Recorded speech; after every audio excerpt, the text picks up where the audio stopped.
time update sessions, this COP. And we're really honored to have an old friend of the Israeli delegation. Jonathan, I won't go into your CV in detail. It is so long, so impressive. But the fact is that Dr. Jonathan Pershing has had a great deal of experience in government in various capacities, an energy expert who then became part of the negotiating team under the pre-Trump administration, under the post-Trump administration. He's now back at the philanthropic organization that he works for, but has really extensive experience. And every COP, he has always come to talk to us and given us an understanding of what was going on. So Jonathan, because we only have half an hour, the floor is yours. Great, this seems to work well. Thank you so much, Ayelet. It's really great to be here. Shalom, it's really nice to see everyone. I'm Jonathan Pershing. I've been doing these for a really long time. As Ayelet has said, I'm probably one of the only people you'll ever have to meet who's been to all of the negotiations. I began working on them in 1989 and did the first climate convention, did the Kyoto Protocol, did the Paris Agreement. I've been in multiple hats. I've worked both in the US government, I've worked at the International Energy Agency, at the Department of Energy, also in the private sector, also in philanthropy, also for NGOs. So kind of a fairly broad remit in terms of the ways I've approached the problem. Ayelet asked if I might speak to a few things in the context of this meeting. And so let me do just a little bit of context setting for you, and then maybe we can spend a little bit of our time answering questions that you might have.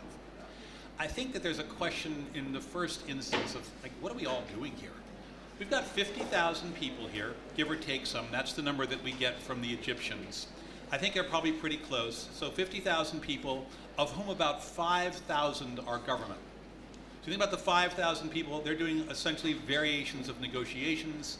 It's okay, not so good. This one's better? Yeah. Ah, voila. Excuse me. Slicha, right? So, about 5,000 are in government. About 45,000, therefore, are not.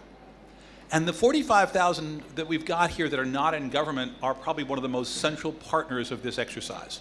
So I want to come back to that in just a second. The governmental process has changed significantly over the course of the last 30 years. This meeting, the very first one of these, was held just outside of Washington, D.C. in 1990. And at that particular meeting, there were about 1,000 people. I would say about 100 were not government, and the other 900 were government. And that negotiation has now mushroomed into this. At the very beginning, we were trying to figure out, should we work on the problem, and if so, how? And we set up the Climate Convention, which is a broad framework that lays out generically next steps. Fast forward, in 1997, we decided to do a protocol to the convention, which set up very discrete commitments for more developed countries, primarily the OECD membership. So if you look at where that went, it started off with ideas around emissions trading. It put in place a set of targets for those advanced developed economies, and it more or less gave a free ride to everybody else. Fast forward again, we come to Copenhagen. The Bush administration is out, the Obama administration is in, the US is pushing really aggressively for an outcome. Copenhagen essentially doesn't succeed because the US insists that it can no longer just be about the OECD, it has to be global. It takes between 2009 and 2015 for that to be worked through. And we come to Paris in 2015, and now you have a more comprehensive agreement in which all countries are in. But it is highly differentiated.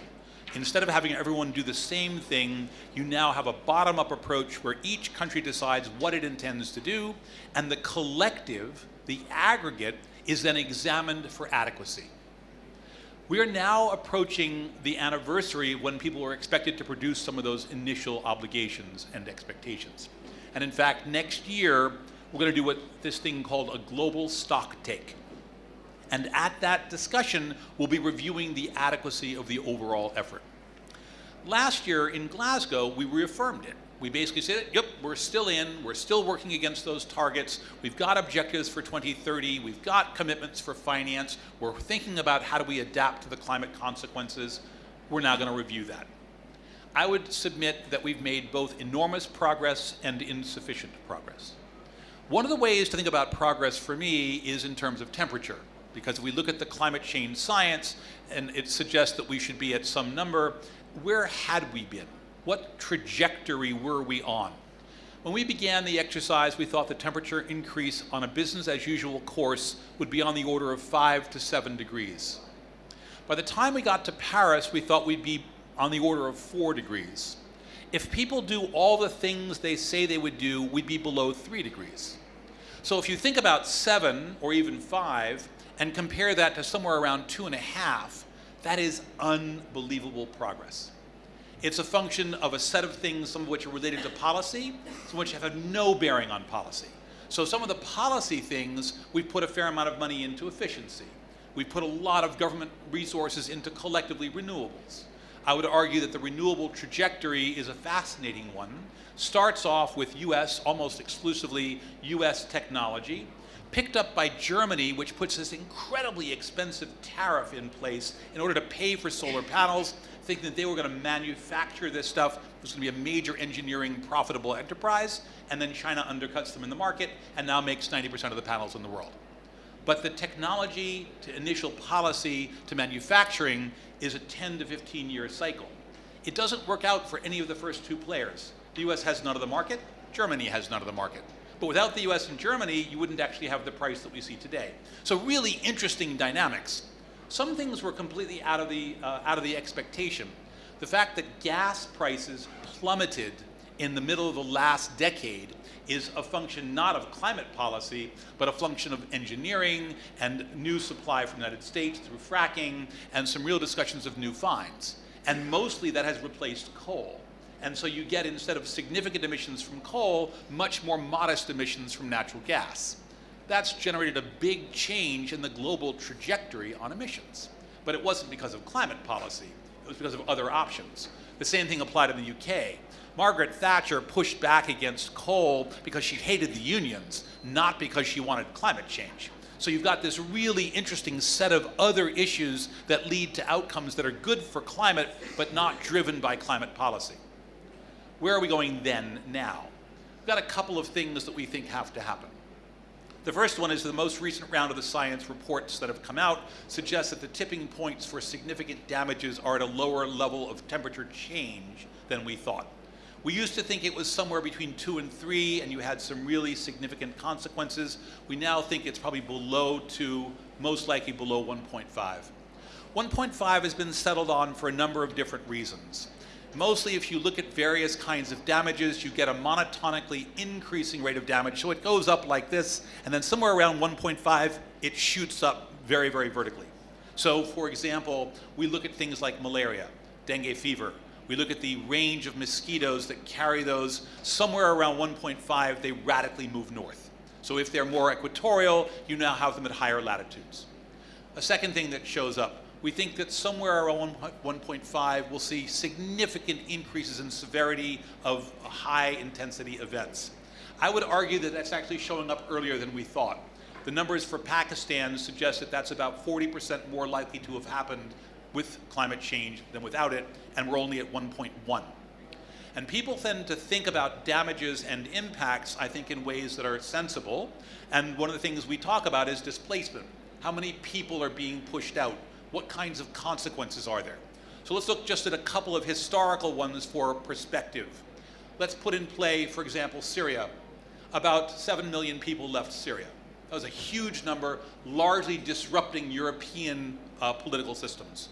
Arguably, the move to the right, the anti-immigration move there, is in no small measure a function of that event. Ukraine today, about 4 to 5 million people have been displaced, and we're seeing some new tensions and new fissures arising. 7 million, 4 to 5 million. Pakistan, with one climate-related storm, 30 million people. So just put it into context, this event is much earlier than we thought, much more significant, and the damages are very large. And we expect to see these, as I tell some students when I've talked about this is the best it'll ever be. We're not likely to get back to 1.1. We're likely to be well above 1.5, and when we think about the damages increasing with these kinds of events attached to it, those are the kinds of dynamics that we worry about. So that's on the downside. Then you've got the upside. And the upside is pretty interesting, because to a certain extent, the question is, about a decade ago, almost all the solutions that we thought were plausible for climate were very expensive. And today it appears that most of those solutions have not only come down in price, but are competitive with other conventional alternatives. And that, to me, is the really big transition in the last couple of decades. So let's break it out and look by sector, because it's not easy enough to say it's only one thing that's changed, and we still have gaps in areas that have not yet changed. The one that's changed the most is power. If we look at electricity, you've seen the largest single shift. In almost all cases, the capacity to put in new solar, wind, geothermal is cheaper than the capacity to put in new conventional fossil fuels. That does not include the combined cost of storage and of reliability. So you still have a reliability problem, but you're actually getting close with a solar system with batteries to conventional gas and coal. And in some cases, it's so much less that you could put in a substantially smaller share of gas and coal to do a backstop and still provide a balance of system payment and a structure for reliability that would be considerable. Take a second area. We've seen a decline of about 80% in the cost of batteries, which has led to a change in the cost of electric vehicles.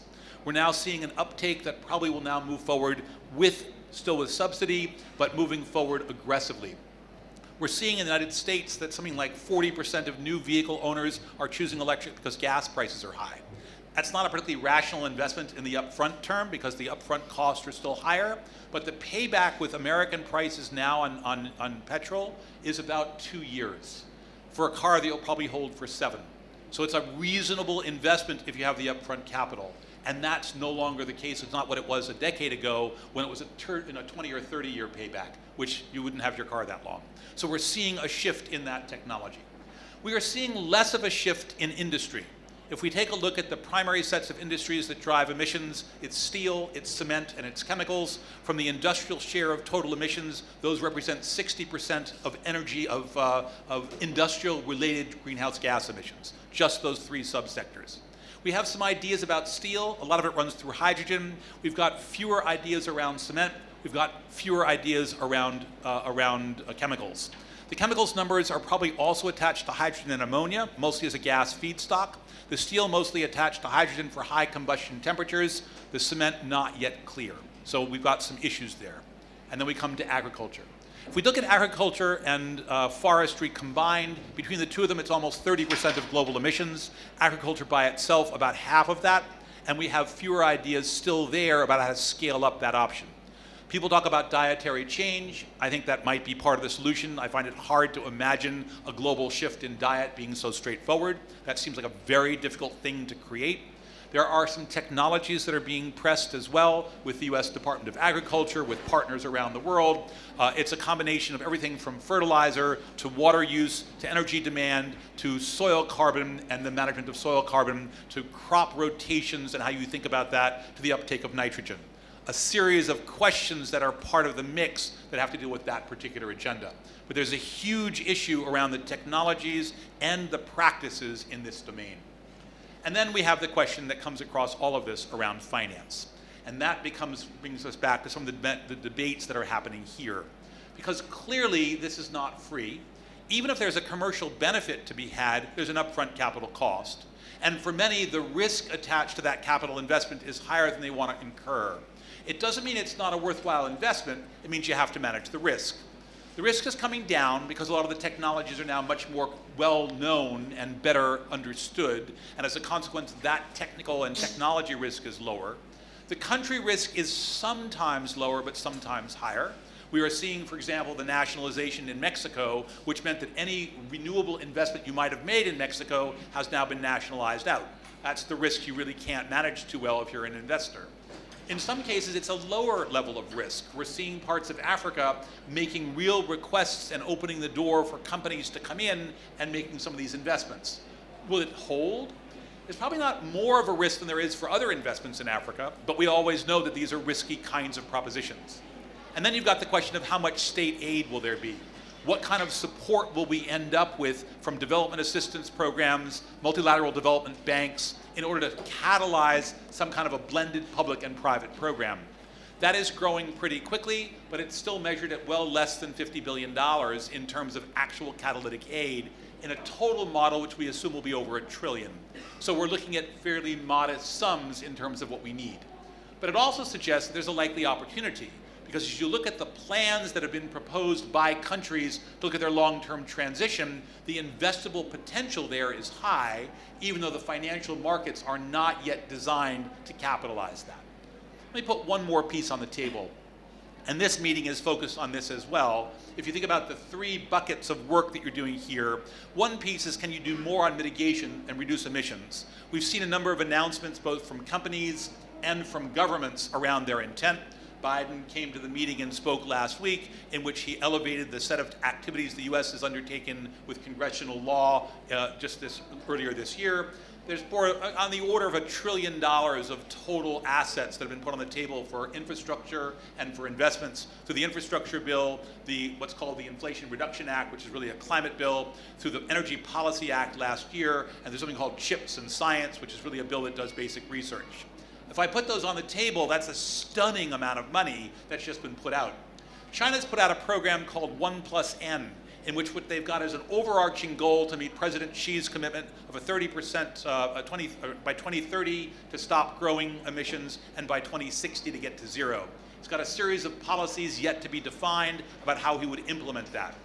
Brazil, with Lula, who's just come in, he gave a speech, I think, earlier this morning, has now recommitted himself to a climate agenda largely around land use and forestry. The European Union, which is a massive constraint around natural gas, mostly not coming in from Russia, has now accelerated the rate of replacement of gas with renewables. So that's bucket 1. Bucket 2 is the finance piece, and there's a big discussion about how you can leverage adequate resources to scale things to deliver not just for these big players, which mostly have access to capital markets, but how do you get it to the rest of the world? We're not so far along on that. And the third piece is, what do you do with the adaptation problems? And that's been elevated for the first time at a really aggressive level at this meeting. And there are some very good reasons to do that, but there's some very poor understanding of how you deliver that. In my mind, the idea that there would be a resource transfer measured at the scale that people here are talking about between the North and the South, I give it about a 0% chance of happening. I just can't see it. I look at governments around the world, yours, ours. I asked this of China. I asked them whether or not, as they were building out new coal capacity, they would choose to turn off the power in order to provide resources to Pakistan for recovery. And they said, no, they wouldn't. But that's no different from you or from us. The idea that we were elected as officials to serve China, that's not who elected us. We were elected to serve our communities, to respond to problems at home. And while these kinds of issues do affect us, and therefore we do have an interest in managing that, it will not come at the expense of things that we are trying to do for ourselves. And therefore that balance is remarkably difficult. I also personally am of the view that the kind of conversation here is bifurcated and not helpfully. One way to think about it is to say, I've got a series of institutions that deal with components of the problem. One part of the problem is refugees. One part of the problem is financing food. One part of the problem is repatriating people and finding jobs when you've destroyed a community. Those are all different institutional requirements and needs, and a singular fund managed out of the convention seems highly unlikely to generate an answer. But we've done no more work in trying to support the institutional capacity in the places that might do it. So it's on us to think about that, and I don't think this process has yet yielded an answer. But if I look at the discussion on mitigation, we began the mitigation discussion in the late 1980s, and we're now at a place to move something forward. We began the adaptation discussion more or less a decade or so ago with the reports of the IPCC, and we're now beginning to think about processes. Loss and damage is much newer. It's going to take us some time to figure it out and to think about where we're going, but to me it means it's not going to happen at this meeting. If it does, it'll be a process decision and lead to some other outcomes. Let me conclude with 2 final observations. The first one is that we tend to think about the solution to the mitigation problem in the context of big players, big countries that have most of the emissions. That's largely true. About 80% of global emissions come from the 20 largest emitters in the world. That's basically the people who are meeting in Bali. That's the G20 discussion. But the other 20% comes from someplace else. And one of the things that is striking to me is that a huge number of the really innovative ideas about solutions, both on the policy side and the technology side, do not come from those 20. I look at some of the examples from Israel, and the last time I had a chance to go there, we talked a bit about some of the water technologies, which are a huge asset that you bring. And some of those things are better there than anywhere else in the world, and they didn't come from the US, they didn't come from China, they came from smaller players that are not necessarily at the center in the spotlight. There's also opportunity. One of the things that I find fascinating as I look at the VC world and think about who ranks at the top of the VC potential, Israel's almost invariably at the top. Number 1 or number 2 in terms of the market capacity to bring in new companies and think about opportunity. I don't think you've capitalized on that. That was the conversation I had when I last came to visit. And to me, these are things that we're not doing enough of to drive those kinds of opportunities forward.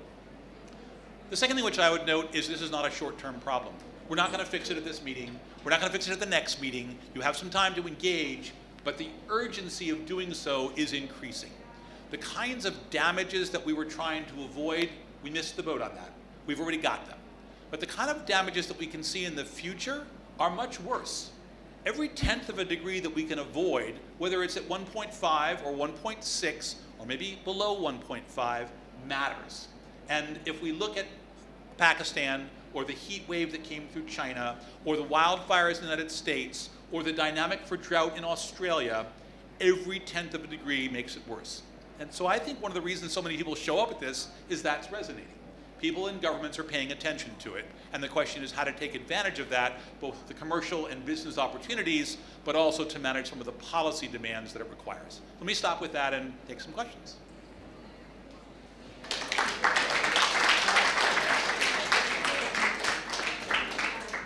How do you close the gap of the finance for the less rich countries that they're not getting any finance and no framework? So I don't know if people could hear the question, but it's how do you close the gap on finance for the less rich countries? I think there are a few things that are at least on the table. I don't know how ultimately effective that's going to be. Let's put first on out that every country, even the poorest country, has domestic assets. It's not a function of exclusively solving the problem with foreign assets. Now, the further down the spectrum you are in terms of what kind of resources, if I'm a country like Chad, I'm in a much less good place than if I'm a place like Kenya. Kenya actually has assets, doesn't have the same access to the capital markets as Chile, but it's got assets to the market, and it does have capacity. It's got universities. So the question in those two cases would be different. In the case of Chad, it's going to be almost exclusively resource transfers to development markets, development models. The World Bank, direct finance, things like the USAID or the DFID from the UK or DANITA from the Danish government, that's going to be the Chad model. And that'll be almost all of what they get. The model for Kenya is a much more interesting model. The model for Kenya is some combination of leveraged capital through places like the World Bank, maybe tacked on to some additional concessional finance from bilateral lending, tacked on to a reduced a waterfall structure where the top end of the risk is taken up by these concessional loans and the rest of it is taken up by commercial paper. I think that's the model for most of the world.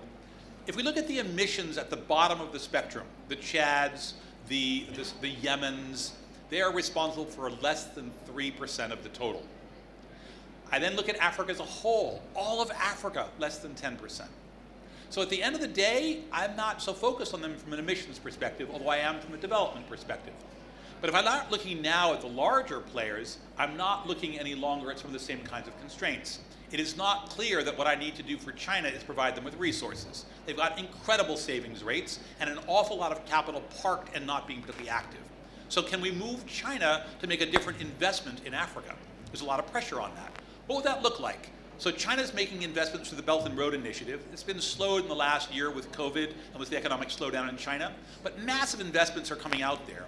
And yet if you look at the form of the investments, some folks at Boston University have done a full review of all of Chinese investments through the Belt and Road Initiative.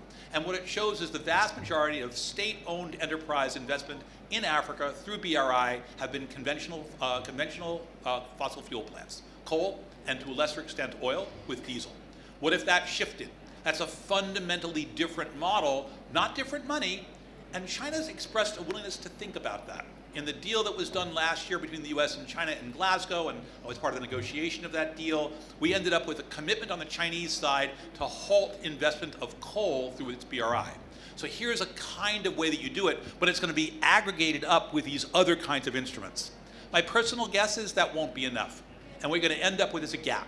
And you probably won't close it. And some of the dynamics here are going to require other things to happen.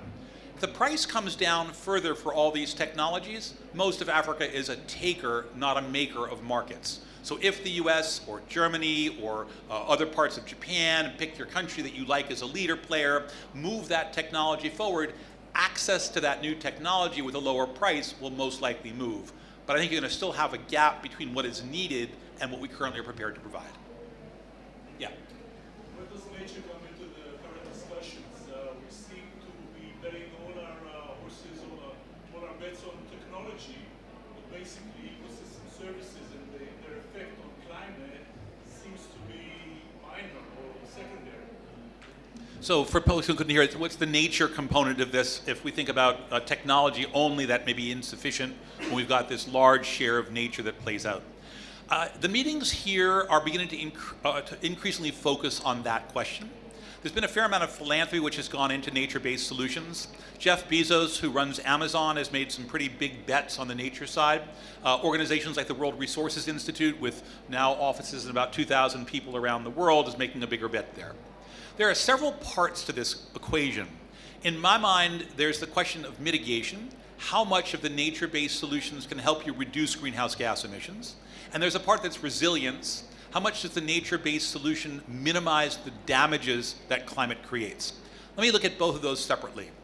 On the emissions side, what we're seeing now is a substantial emissions portion globally from forests. The three large basins are the Brazilian Amazon basin, although it connects back to other parts of South America, the Congo basin, and Indonesia. Between them, those represent the largest share of tropical forests. There's some new data that's come out that suggests that the taiga, the northern forest, probably has as much stored carbon. That's heavily in Russia and in Canada, to a lesser extent in the US, and a little bit into the Scandinavian countries. The first one has actually had way more attention than the second, partly because Russia has been, frankly, such a difficult partner, partly because the US is actually monitoring most of its carbon emissions out of the land use sector and sees very little transition. A lot of it's managed and relatively little up or down. The Russian numbers are much more suspect. I had a chance last year to travel to Moscow with Kerry when I was working for him, and we had extensive conversations, this was before Ukraine, extensive conversations with the Ministry of Forestry there. They were really worried about the forest fires, which I don't know if you've followed and seen the tracks of those. If you look at the American fires, the Russian fires dwarf the American fires. They just happen not to be anywhere near San Francisco, so we're not paying as much attention. But at the end of the day, they're huge, and they're enormous areas of land, and the Russians do not know how to deal with them. The conversations we were having was both on monitoring and on management, and it's a problem. The basins that are in the tropics are actually the center for a lot more interest and engagement. There was a set of meetings that happened here around the potential to bring Lula in with Tshisekedi, who's the president of the DRC, along with the Republic of the Congo, of Indonesia, mostly with Minister Siti, to think about running a tri-basin initiative on land use change. I think that's going to probably have some traction, particularly now that Bolsonaro has been replaced by Lula, and you get a really different Brazilian outcome. So I think there's a lot of room there to think about some new options. The second set of things is around resilience. One of the ways people have talked about that is both in terms of uptake, but also in terms of coastal protection, in terms of soil sequestration, in terms of management of not just pollution, but of damages. If you look, for example, along Thailand, on the coast there, and some of the typhoons that have come through, the damages are 1/10 as large where you've got an offshore mangrove capacity, 1/10. So you start looking at the ability to rebuild in those areas, and those have significant benefit. It's also been a huge benefit because that's where the fishery is, that's where the shrimperies are. So you've got a series of these kinds of dimensions that really open up doors. But it's also the same place where you want to put your tourist resort, and they want to clear the land and put in a beach. So you've got real tensions in terms of management of the land and management of the ecosystem. There's not a lot of money in that. At the moment, we're looking for ways to do that. A lot of that's been government funded with some philanthropy, but it doesn't have the same return on investment as some of the energy projects do. Finding that way to capitalize it with private sector action has been much, much harder.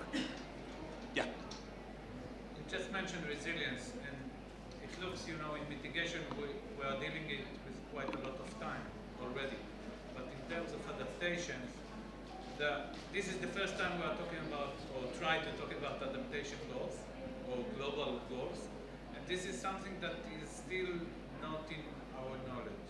And I'm actually thinking and want to ask your experience, how do we do it better in terms of adaptation than we used to do it in mitigation? Because I think, from my opinion, that adaptation might be easier in terms of get goals, put up measurements, etc., and it looks like it might be maybe even more important in the next decade or two.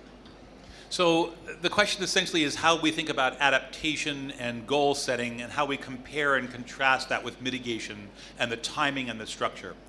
I would say a few things about that. The first one is that I think for much of the mitigation agenda, there's a much more obvious transfer process. If I'm developing a solar technology, I don't need a bespoke solar technology for Israel and separate that out from what I do for Egypt. But if I'm looking at an adaptation agenda, I probably have a really different discussion. Now, part of it could be desalination, and that works in both cases pretty evenly, but part of it might be water management, and that requires a training program and a distribution mechanism and a model to train people and a program of farm to community oversight, which frankly Israel has got and Egypt does not. And so the model for adaptation would now be tailored or bespoke.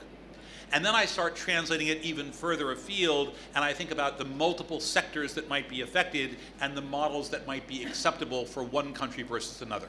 So I see a lot more of this very, very local, tailored response in the adaptation agenda.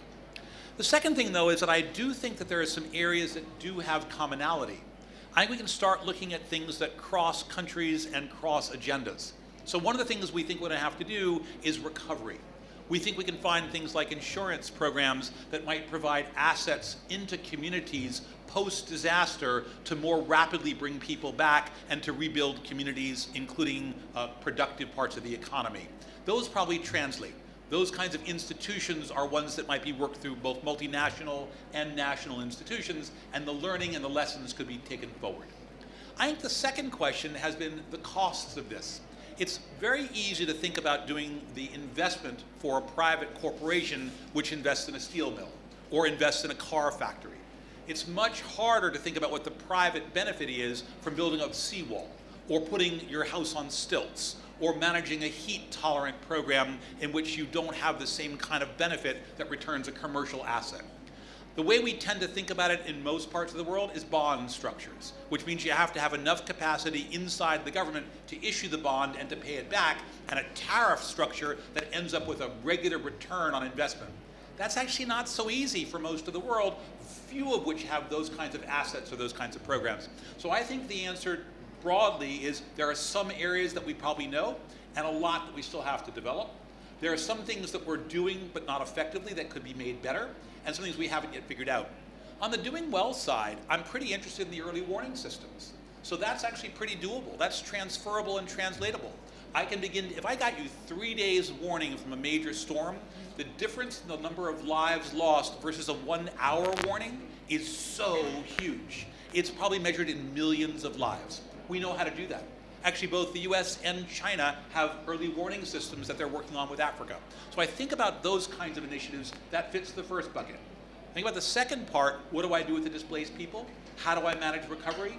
We're nowhere near as far along.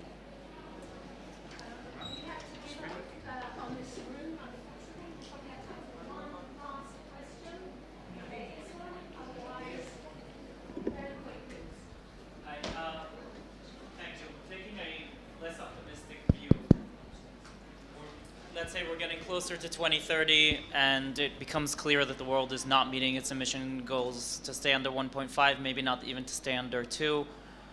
Do you see a point at which international collaboration just breaks down and it becomes every country for itself again? So I think the question is answered by a few observations. The first one is that this is not a new idea. the idea of fragmentation has been around for a long time. There's some very interesting work that was done by the Shell Oil Company in the mid-1990s, a series of scenarios that they ran about what the world would look like in the future, and therefore they were using them as planning tools to think about what they might do. There was one world in which the world cooperated quite extensively. It was not a climate world, but then ran climate models against that world. They did a separate world which they called the fortress world, in which countries built walls, they put up barriers, they stopped trading, or only marginally, people stopped moving. That's a bit more like the world we seem to be moving to. And they ran climate scenarios on both of those, and ran welfare analyses on both of those. It turned out that the welfare was substantially lower in the fortress world. Not particularly surprising, but they solved climate in both worlds. At the end of the day, I was solving it much more at home. I solved it with less economic growth. I solved it with lower welfare, but I reduced emissions. So it's not that you can't do it. It's probably just not a good idea if you think about welfare as your metric. But if you're narrowly focused on climate, you could probably still get there. So the question then becomes, how would that look in the current world that we are in? And let's for the moment argue that it's partly bipolar, with the US and China competing with each other, but partly multipolar, because it's actually neither of those two countries have the assets they need, nor are they in control of the system, not even as much as they were when the US was fighting with Russia, right? And the USSR. You've got a somewhat different world structure now. Take a look at things like critical minerals or critical resources that you might want to have. China actually has at the moment about 90% of the assets around lithium globally in the supply chain. But the US has just put $1 trillion on the table to try to rebuild not just its supply chain, but its manufacturing. The problem is not that there are not more lithium opportunities in the world. The problem is that the ones we found that were pretty low cost, China bought. But we've now got a pile of money to buy a new set. It'll be more expensive. If we worked off the China ones, we could do it for the price they're currently paying. Instead, we're going to pay 50, 100% more for the same lithium, but we will get it. So to me, that's the model, and I think that's where the welfare distinction is separate from the climate outcome. I don't think it's a good world. I'd much rather not live in that world. I don't see at the moment that we're going to go quite as far as that, but we've clearly lost the momentum, not least between the US and China, in the last few years. I worked on the negotiations in 2015 with Obama when we did the deals with the Chinese, and I worked on the ones last year in Glasgow with Kerry when we did the deals with the Chinese. I do not expect the same kind of a deal to come out of this meeting. I don't think we're there right now. So to me, there's an increasing level of tension in that structure, and the question is, noting that, fair enough, we're not going to affect it through this negotiation. Can we still create outcomes that we want? On that upbeat note, thank you all so much.